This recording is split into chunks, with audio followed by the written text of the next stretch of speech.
அங்க யாரோ லிஃப்ட் கேக்குற மாதிரி தெரியுது. அண்ணா ஒரு நிமிஷங்கண்ணா. என்னங்க கொஞ்சம் தூரம் ஜாங்கிட்டோமாண்ணா? அங்கேயா? சரி வாங்க உட்காருங்க. சரி போகலாண்ணா. போலாமா? போங்க. லிஃப்ட் கொடுக்கறத விட பயமா இருக்குப்பா. அதுக்காக தான் யாருங்க லிஃப்ட் எல்லாம் கொடுக்கறது இல்ல. ஆமாண்ணா உண்மைதானே. நாடு அது மாதிரி தானே இருக்கு.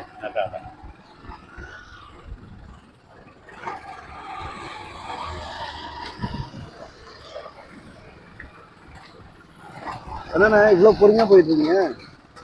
பொறுமையா போயிடுறேன்.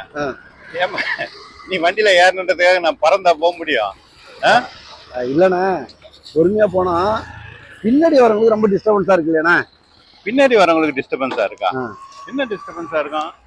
மெதுவா போனாதான் பிரச்சனை இல்லாம இருக்கும். மெதுவா போலாம். அதுக்குன்னு ஒரு இவ்வளவு மெதுவா போக கூடாது. இவ்வளவு மெதுவா போக கூடாது. ஆமா நார்மலா போனீங்கன்னா எந்த பிரச்சனை இல்லை. ஏன்னா நீங்க மெதுவா போகும்போது பின்னாடி வரவங்க எல்லாம் டிஸ்டர்பன்ஸா அப்படி ஸ்லோவா ஆறாங்க. அதனாலதான் இவ்வளவு டிராபிக் ஆகுதா? ஆமாங்கண்ணா.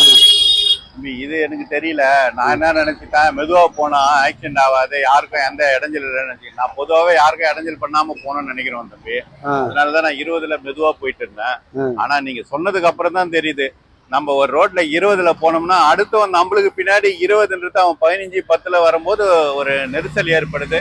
வேகமா வரவனுக்கு நம்ம இடைஞ்சலா இருக்கும் போல இருக்குன்றது. இவ்வளவு நாளா நான் இதை யோசிக்கவே இல்லை தம்பி. கோச்சிக்காதீங்க, பரவாயில்ல. ஒரு நல்ல விஷயம் சொல்லிருங்க. இனிமேல் பாருங்க ஓரளவுக்கு நல்லா இருக்கிற ரோட்ல ஒரு 30-40 போயிடும். அந்த ஸ்பீட்ல போனாலே போதும்.